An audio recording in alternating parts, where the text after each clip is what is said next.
நானும் அனாதை ஆயிட்டேன், வேற மக்களும் அனாதை ஆயிடுச்சு ஐயா. ஒயின் ஷாப் புதுசாக ஓப்பன் பண்ணுற மாதிரி சொல்லிட்டு இருக்காங்க. ஆமாம், அது நாங்கள் தடை பண்ணோம் மெயினாக. இன்னொரு சுலாங்க சொல்லி அது இல்லைன்னா இப்போ சாராயம் கேட்குறீங்களா? இல்லைங்களே, அது மக்கள்ல விழிப்புணர்வு ஆகிடும். வருமானம், மக்களுக்கு வருமானம் எதுவுமே இல்லைங்களே.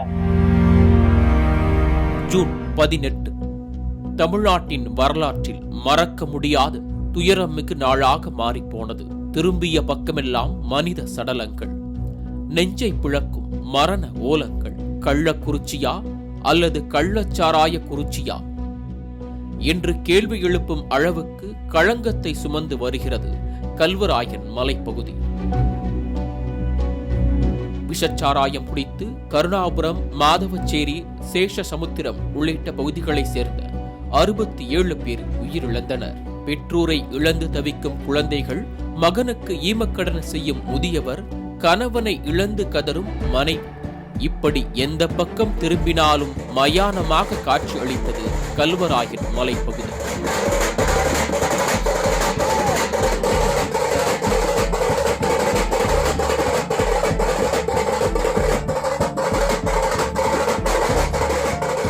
கள்ளக்குறிச்சி சம்பவம் குறித்து மாலை முரசு செய்திகளும் தொலைக்காட்சியில் நெற்றிக்கண் விவாத நிகழ்ச்சி நடைபெற்றது.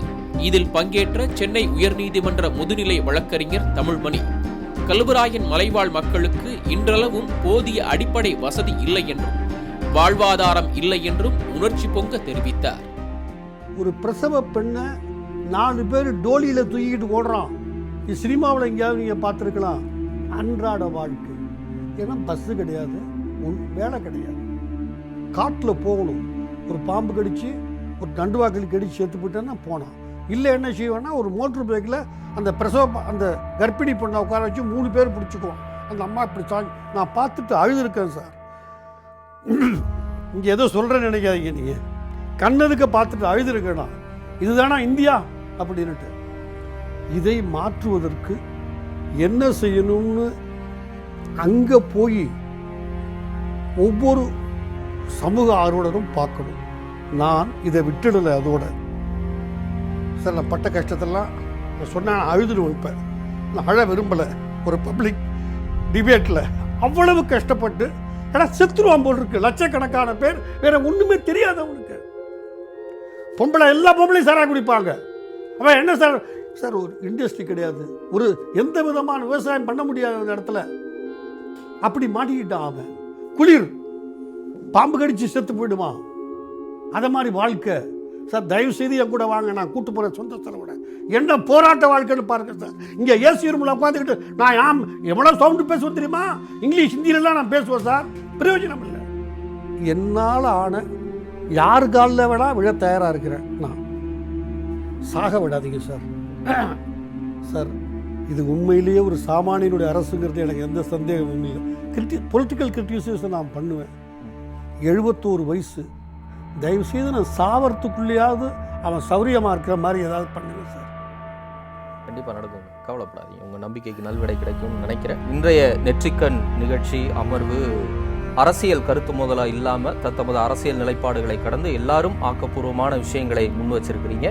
ஒரு கருத்தியல் ரீதியிலான ஒரு புரிதலை ஏற்படுத்தக்கூடிய ஒரு அமர்வாகவும் இது அமைஞ்சுது. திரு தமிழ்மணி பல இடங்களில் கண்கலங்கி தன்னுடைய உணர்வுகளை வெளிப்படுத்தினார்.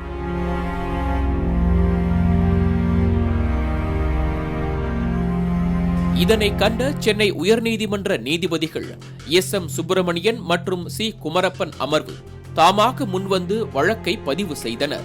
கல்வராயன் மலைப்பகுதி மக்களுக்கு அரசின் நலத்திட்டங்கள் சென்று சேர்கிறதா, அவர்கள் வாழ்வாதாரம் என்ன என்பது குறித்து அரசு தரப்பில் அறிக்கை தாக்கல் செய்ய நீதிபதிகள் உத்தரவிட்டனர்.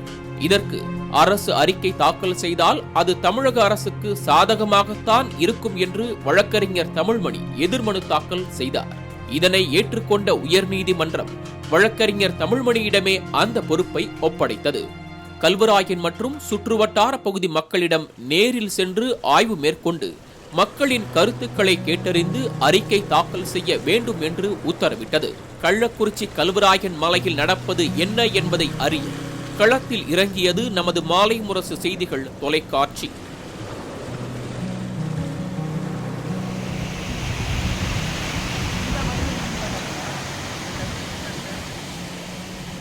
கல்வராயன் மலை எத்தனை அழகான இயற்கை மலை கிராமம்! கண்களுக்கு விருந்தாகவும் மனதிற்கு மகிழ்ச்சியாகவும் அமைந்துள்ள இந்த மலை கிராமம் பார்ப்பதற்கும் ரசிப்பதற்கும் அழகாகத்தான் உள்ளது. ஆனால் இங்கு வசிக்க வேண்டுமென்றால் அதற்கு சில அடிப்படை வசதிகள் தேவை. மின்சாரம், சாலை வசதி, போக்குவரத்து, வாழ்வதற்கு தேவையான வாழ்வாதாரம், இப்படி அடிப்படை வசதிகள் தேவை.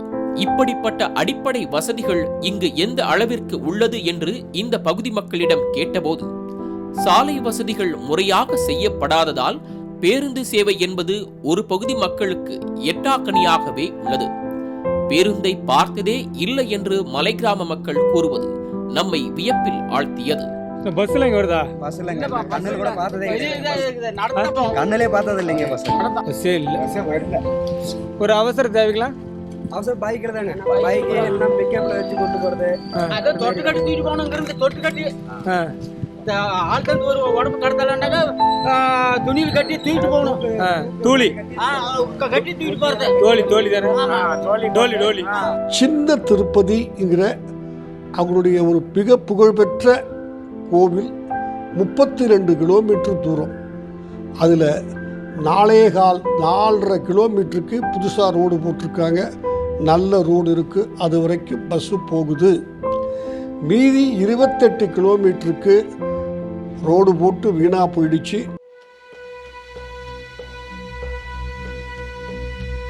சரி, உடல்நலக் குறைவு ஏற்பட்டால் மருத்துவமனைக்கு செல்வதற்கு மருத்துவமனைகள் வேண்டாம், குறைந்தபட்சம் ஆரம்ப சுகாதார நிலையங்களாவது வேண்டுமல்லவா? அது இருக்கிறதா என்று விசாரித்த போது, ஆரம்ப சுகாதார நிலையம் அதெல்லாம் இருக்கா?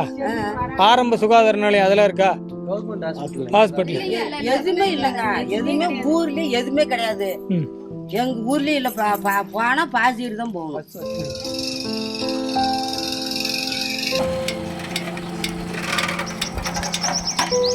சார் நிறைய பேருக்கு இங்க எங்க ஊர்லயே 3 பேர் இறந்துருக்காங்க. என்ன கொண்டு போக முடியாம ஃபர்ஸ்ட்ல எல்லாம் அப்போ ஆம்புலன்ஸே வரல.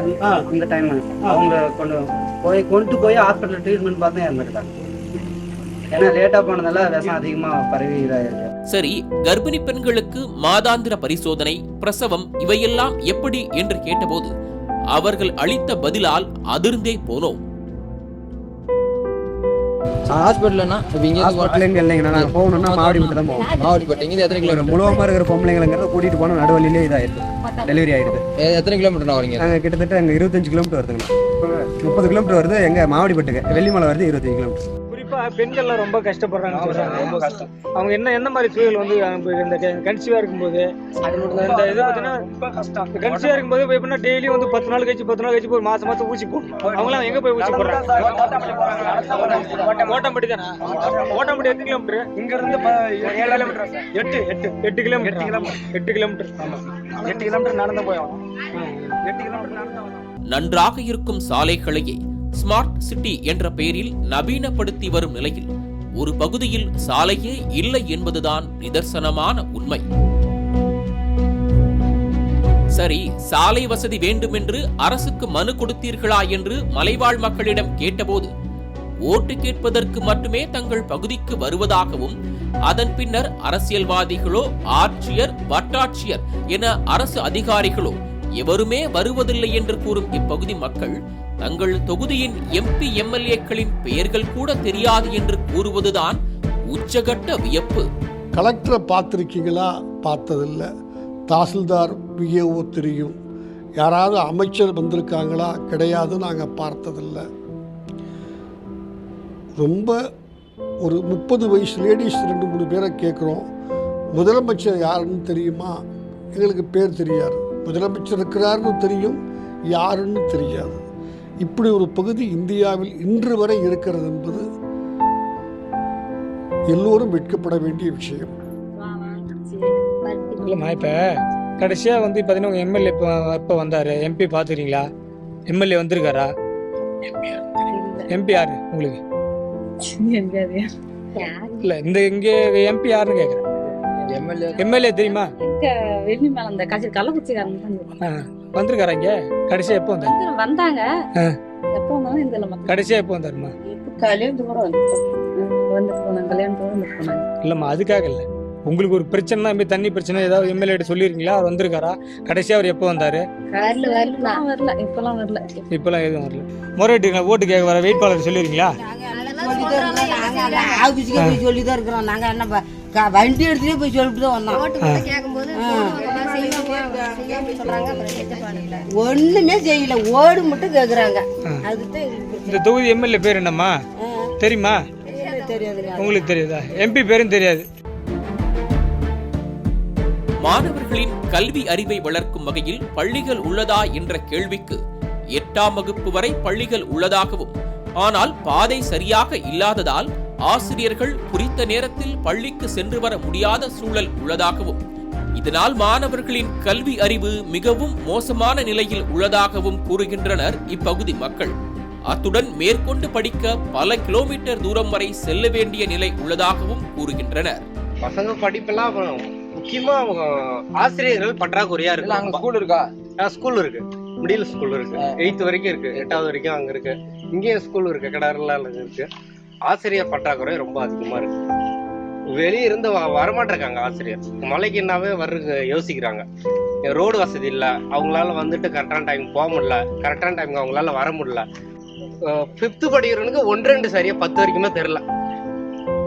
அந்த நிலைமையில இருக்கு. ஆசிரியர் பற்றாக்குறை ரொம்ப மோசமா இருக்கு. இப்பகுதி மக்கள் மரணமடைந்தால் சடலங்களை எரிப்பதற்கு சுடுகாடு இருப்பதாகவும், ஆனால் சடலத்தை சுமந்து செல்ல பாதை வசதி இல்லை என்றும் பரிதாபத்துடன் கூறுகின்றனர் இந்த பழங்குடியின மக்கள்.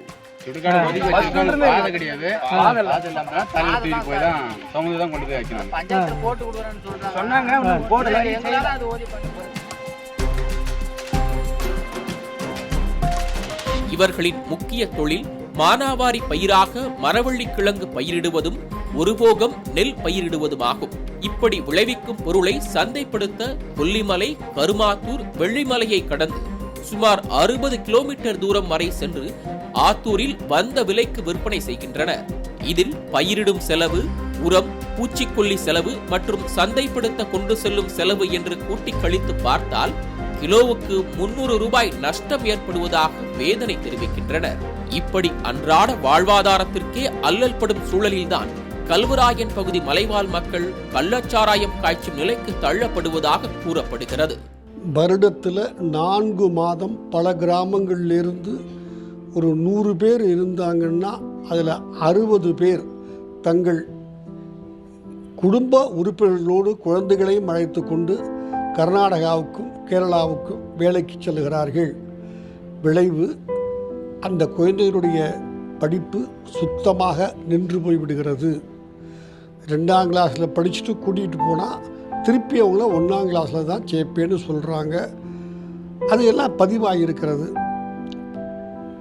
எந்த விதமான வேலை வாய்ப்பும் அவர்களுக்கு இல்லை. விவசாயம் அந்த அளவுக்கு ஒன்றும் அங்கே இல்லை. மாணவர் பேர் தான் சார் பண்ணிட்டு இருக்கோம். என்ன போடுவீங்க? மரவள்ளி கிழங்கு தான் சார், குச்சி தான்.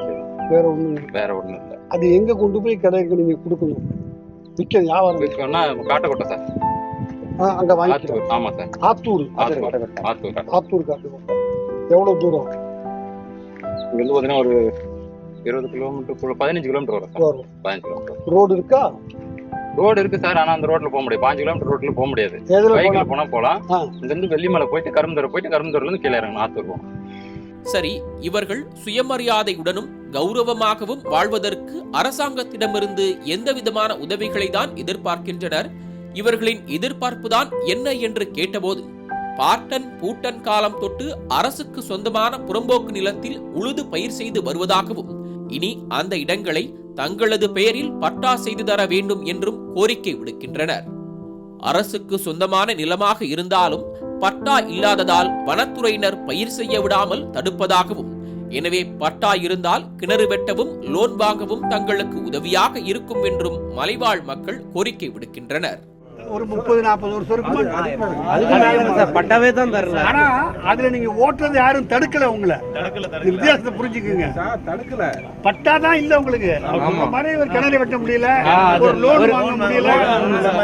தம்பி எனக்கு புரியுது, நீ சொல்றதெல்லாம் புரியுது எனக்கு. ஆனா ஓட்டுறது யாரும் தடுக்கல. தம்பி அது ஃபாரஸ்ட் லேண்டு. அரசாங்க லேண்ட்ல உங்களை தடுக்கிறாங்களா?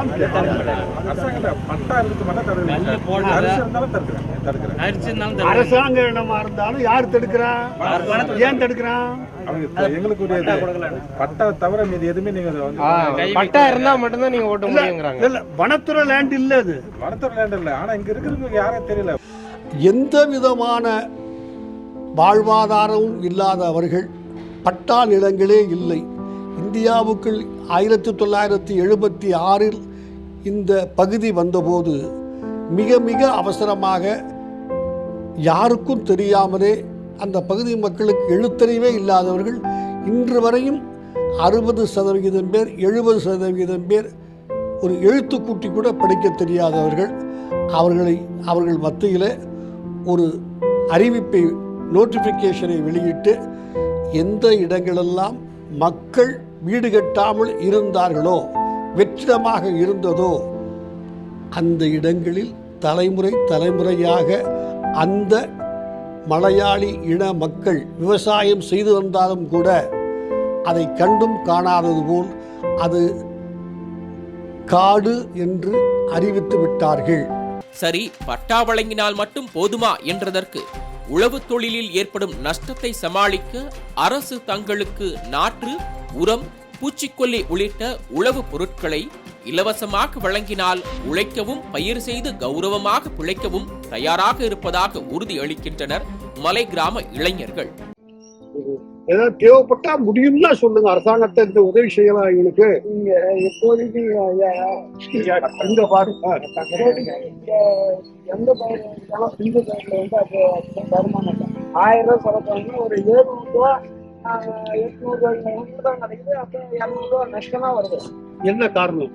அது மழை மேல மழை நம்பி தான் பயிர் பண்றோம். அதனால இப்ப கவர்மெண்ட்ல இருந்து எங்களுக்கு வீட்டு வகையில ஒரு சவுக்கு கண்ணு மாரி கொடுத்தா பட்டா வழங்கலாம். என்ன கண்ணு?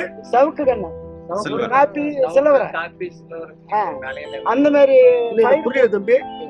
சவுக்கு கண்ணு நாத்து கேக்குறீங்க? தமிழ தானே, நானும் தமிழ, நீனும் தமிழ. வைக்கிற பயிர் உன் காசுல வைக்கப்படாது. நாத்து கொடுத்துட்டானா நீ வச்சு காப்பாத்திக்கலாம். மற்றபடி பிரச்சனை இல்ல. உழைக்க தயாரா இருக்க நீ, அதுல ஒண்ணு கஷ்டம் கிடையாது. ஒரு நாத்து கொடுத்து அந்த எந்த நாத்தா வேணா இருக்கலாம், வளத்துக்கு வேண்டி உழைக்க தயாரா இருக்க. அதுல ஒன்னும் சிக்கல் வராது. உனக்கு தண்ணி இருக்கு, உனக்கு அதுல பிரச்சனை இல்ல. அதுல ஏதாவது உரம், பூச்சி மருந்து மாதிரி அரசாங்கம் கொடுத்தோம்னா போதும். புரியுது சொல்றது? சாலை, போக்குவரத்து வசதி, மருத்துவமனை, தரமான பள்ளி, வாழ்வாதாரத்திற்கு தேவையான அடிப்படை வசதிகள் இவற்றை செய்து கொடுத்தால் இந்த மக்களின் மீது விழுந்த கள்ளச்சாராயம் என்ற கரையை எளிதில் அழித்துவிட முடியும். கல்வராயன் மலைக்கு ஒரு தனியா ஜவரிசி தொழிற்சாலை கொண்டு வரணும் நிறைய கோரிக்கை வச்சிருக்கோம். கிழங்கு மெயின் அடிப்படை வசதி, ரோடு வசதி. அடிப்படை ரோடு எதுவுமே வர்றதில்ல, சரியான பண்டு வர்றதில்ல. அது இல்லாம லோன் தராங்க மெயின் விவசாயிகளுக்கு, அது சரியான முறையில் வரல. சொசைட்டில நிறைய பிரச்சனை இருக்குது. அது அவங்க கரெக்டா பண்ணி கொடுத்தா நல்லா இருக்கும் மக்களுக்கு. ஒரு லோன் எடுக்கும் போது நிறைய அதுல கமிஷன் நிறைய போகுதுங்க. அதே மாதிரி தாட்கோல் நிறைய வருது. தாட்கோல் சரியான முறையில இந்த மக்களுக்கு சேரல. அப்புறம் மெயின் பஸ் வசதி, அடிநூறுக்கு மட்டும் தான் பஸ் வருது. மிக அருமையான பகுதி. இதை ஒரு சுற்றுலா தலமாக மாற்றக்கூடிய எல்லா விதமான தகுதியிலும் இருக்கின்றன. ஒன்று, 1000 கிலோமீட்டர் இடம் ஒரு இடத்தில் இருக்கிற, இந்தியாவில் வேறெங்கும் இல்லை. அதில் ஒரு 250 ஏக்கரை ஒரு பிரைவேட்டுக்கு கொடுத்து இவர்களுக்கு வருமானம் கிடைக்கும். ஒரு லால்பாக் போல அல்லது கப்பன் பார்க்கை போல கொண்டு வந்துவிட முடியும். ஆயிரக்கணக்கான மக்கள் இந்தியாவினுடைய பல்வேறு பகுதிகளிலிருந்து சுற்றுலாவாக வருவார்கள். அரசுக்கு வருமானம் இவரும் கொடுப்பார், வாடகைதாரரும் கொடுப்பார். ஒரு 6 இடத்தில் அருவிகள் இருக்கின்றன. முட்டல், கவ்யம், மேகம், பெரியார், சேராப்பட்டு, இப்படிப்பட்டு 2 நாகலூர். இதெல்லாம் நாங்கள் மிக மிக கஷ்டப்பட்டு உயிருக்கு ஆபத்தான நிலையில் கூட போய் எடுத்து வைத்திருக்கிறோம். அங்கெல்லாம் அதை சீர் செய்து அரசாங்கம் நடத்தினால் அழிந்து போய்விடும். ஒரு பிரைவேட்டர் சட்டானம் இந்த அருவியை சீர் செய்து பாதையை உண்டாக்கி குளிக்க ஏற்பாடு செய்வது, துணிமாற்ற சின்ன சின்ன தடுப்புகள் கட்டி அறைகள் கட்டி கொடுப்பதனுடைய பொறுப்பு 10 வருடம் இம்மாதம் 1 லட்சம் ரூபாய் கொடுக்க வேண்டும் என்றால் அவன் பார்த்து கொள்ளுவான். 6 ட்ரக்கிங் சென்டருக்கு இந்தியாவிலேயே மலையேறுவதற்கான பயிற்சி சென்டர்கள், பயிற்சி தலங்கள், இதுதான் உகந்த மலை என்றால் மிக அதிகமான உயரமில்லை, மழைப்பொழிவு அதிகமில்லை, வழுக்காது. அதை செய்தால் அதில் வருமானம் கிடைக்கும். ஒரு 6 இடங்களில் இப்படி மலையேறுகிற பயிற்சி ஏற்பாடுகள் செய்யலாம். நன்றாக புரிந்து கொள்ளுங்கள். 2.5 மணி நேரம்தான் இங்கிருந்து பாண்டிச்சேரி. பிரெஞ்சு டூரிஸ்டுகள் வருகிறார்கள். அவர்களுக்கு ஒரு 500 ரூபாயினுடைய மரியாதை தெரியாது. அவர்கள் படத்தை. எனவே அவர்கள் ஒரு நாளைக்கு 100 பேர் இதை வங்கி வந்தால் கூட விரைவில் அது 1000 பேராக மாறும். வெளிநாட்டு செலவாணி வந்து கொட்டும். இந்திய அரசுக்கு நன்மை. மற்றபடி பஸ் போக்கு எல்லாம் வந்துவிடும். சிறு சிறு தொழில்கள், பட்டாணி விற்பது, சுண்டல் விற்பது, கடலை மிட்டாய் விற்பது, தேங்காய் விற்பது, அன்னாசி பழம், வாழைப்பழம், சப்போட்டா பழம், ஒரு நாளைக்கு அவன் ஊரில் அவனுக்கு 400 ரூபாய் கிடைக்குமானால் சொர்க்கம். புரிந்து கொள்ளுங்கள். ஒன்றுமே இல்லாமல் சாராயம் காய்ச்சுகிறவனுக்கு நானாக இருந்தாலும் அங்கு இருந்திருந்தால் அதைத்தான் நான் தொழிலாக செய்திருக்க முடியும். நான் தப்பித்து விட்டேன் என்பதால் பெருமை பேசுவது நியாயமில்லை, முறையுமில்லை, தர்மம் இல்லை. எனவே அப்படிப்பட்ட ஒரு மிக மிக அழகான பகுதி, யாரையும் ஈர்க்கிற பகுதி, அவ்வளவு பசுமையாக இருக்கிற பகுதி, இதையெல்லாம் செய்தால் போதும். இதை முதலமைச்சர் வந்து பார்வையிட்டால் தான் முடியுமே தவிர ஒரு அமைச்சரை அனுப்பித்தால் அவர்கள் திரும்பி வந்து விடுவார்கள். அதை தவிர நான் வைத்திருக்கிற இன்றைய என் நம்பிக்கை, அந்த ஒரு 2 லட்சம் மக்களின் நம்பிக்கை திரு ஸ்டாலின் அவர்கள் முதலமைச்சர் தான். ஒரு முறை அவர் வந்தால் பிரச்சனை சரியாகிவிடும் என்று நான் கருதுகிறேன். சாதாரண மனிதர்கள் இயற்கையை அழித்து வாழும் நிலையில் இயற்கையோடு இணைந்து தானும் வாழ்ந்து இயற்கையையும் இன்றளவும் பாதுகாத்து வரும் இந்த மலைவாழ் மக்களை பாதுகாப்பது அரசின் கடமை மட்டுமல்ல, இயற்கையை நேசிக்கும் நம் ஒவ்வொருவரின் கடமையும் ஆகும்.